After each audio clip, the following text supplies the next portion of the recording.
chapter 9. Abimelech, son of Jerubbaal, went to Shechem and spoke to his uncles and to his mother's whole clan, saying, "Please speak in the hearing of all the citizens of Shechem. Is it better for you that 70 men, all the sons of Jerubbaal, rule over you, or that one man rule over you? Remember that I am your own flesh and blood."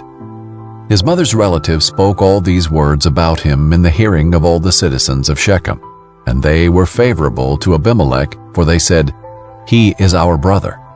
So they gave him 70 pieces of silver from the temple of Baal-berith. Abimelech used it to hire worthless and reckless men, and they followed him. He went to his father's house in Ophrah and killed his 70 brothers, the sons of Jerubbaal, on top of a large stone. But Jotham, the youngest son of Jerubbaal, survived because he hid. Then all the citizens of Shechem and Beth Millo gathered together and proceeded to make Abimelech king at the oak of the pillar in Shechem. When they told Jotham, he climbed to the top of Mount Gerizim, raised his voice, and called to them, "Listen to me, citizens of Shechem, and may God listen to you." The trees decided to anoint a king over themselves. They said to the olive tree, "Reign over us." But the olive tree said to them, "Should I stop giving my oil that people use to honor both God and men and rule over the trees?" Then the trees said to the fig tree, "Come and reign over us." But the fig tree said to them, "Should I stop giving my sweetness and my good fruit and rule over trees?" Later the trees said to the grapevine, "Come and reign over us." But the grapevine said to them, "Should I stop giving my wine that cheers both God and man and rule over trees?" Finally all the trees said to the bramble, "Come and reign over us." The bramble said to the trees, "If you really are anointing me as king over you, come and find refuge in my shade. But if not, may fire come out from the bramble and consume the cedars of Lebanon." Now if you have acted faithfully and honestly in making Abimelech king, if you have done well by Jerubbaal and his family, and if you have rewarded him appropriately for what he did, for my father fought for you, risked his life, and rescued you from Midian.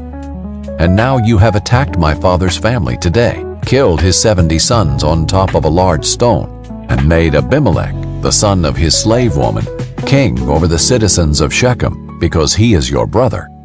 So if you have acted faithfully and honestly with Jerubbaal and his house this day, rejoice in Abimelech, and may he also rejoice in you.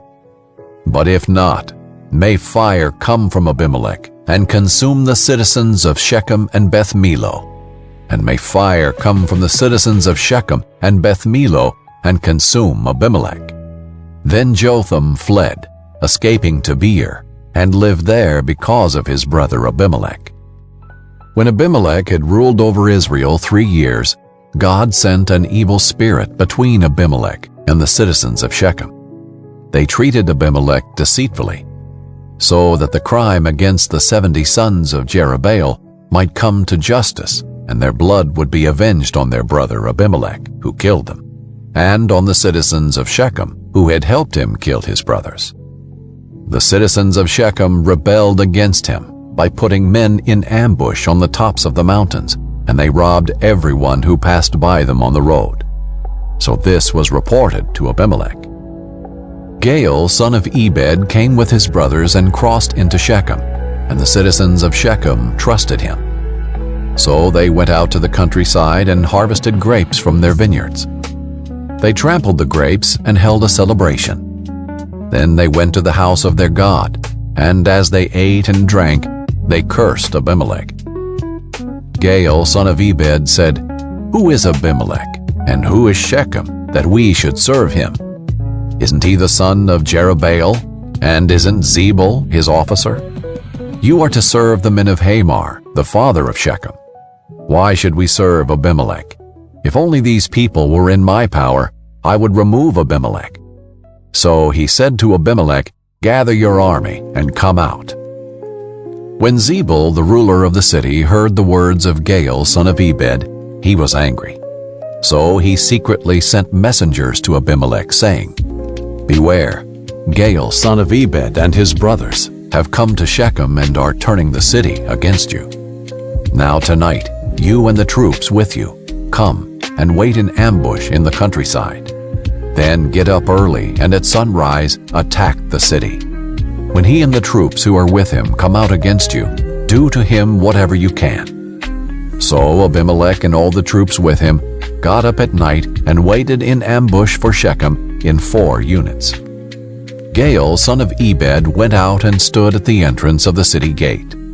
Then Abimelech and the troops who were with him got up from their ambush. When Gaal saw the troops, he said to Zebul, "Look, troops are coming down from the mountaintops."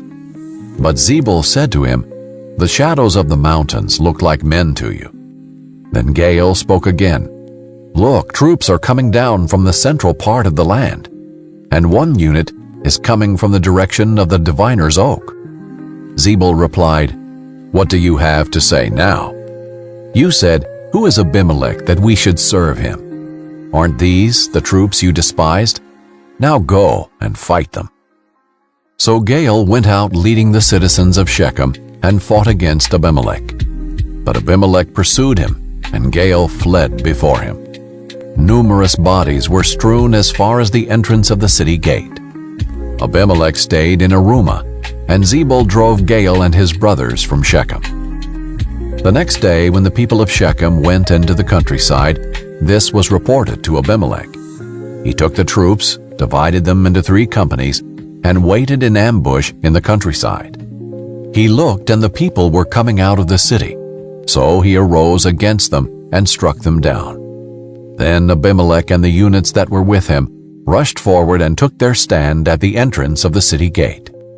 The other 2 units rushed against all who were in the countryside and struck them down. So Abimelech fought against the city that entire day, captured it, and killed the people who were in it. Then he tore down the city and sowed it with salt. When all the citizens of the Tower of Shechem heard, they entered the inner chamber of the temple of El-Berith. Then it was reported to Abimelech that all the citizens of the Tower of Shechem had gathered. So Abimelech and all the troops who were with him went up to Mount Zalmon. Abimelech took his axe in his hand and cut a branch from the trees. He picked up the branch, put it on his shoulder, and said to the troops who were with him, "Hurry, and do what you have seen me do." Each of the troops also cut his own branch and followed Abimelech. They put the branches against the inner chamber and set it on fire. About 1,000 men and women died, including all the men of the Tower of Shechem. Abimelech went to Thebez, camped against it, and captured it. There was a strong tower inside the city, and all the men, women, and citizens of the city fled there. They locked themselves in and went up to the roof of the tower. When Abimelech came to attack the tower, he approached its entrance to set it on fire. But a woman threw the upper portion of a millstone on Abimelech's head and fractured his skull. He quickly called his armor-bearer and said to him, "Draw your sword and kill me, or they'll say about me, 'A woman killed him.'" So his armor-bearer ran him through, and he died. When the Israelites saw that Abimelech was dead, they all went home.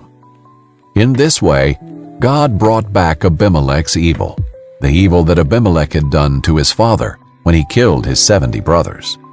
God also brought back to the men of Shechem all their evil. So the curse of Jotham, son of Jerubbaal, came upon them.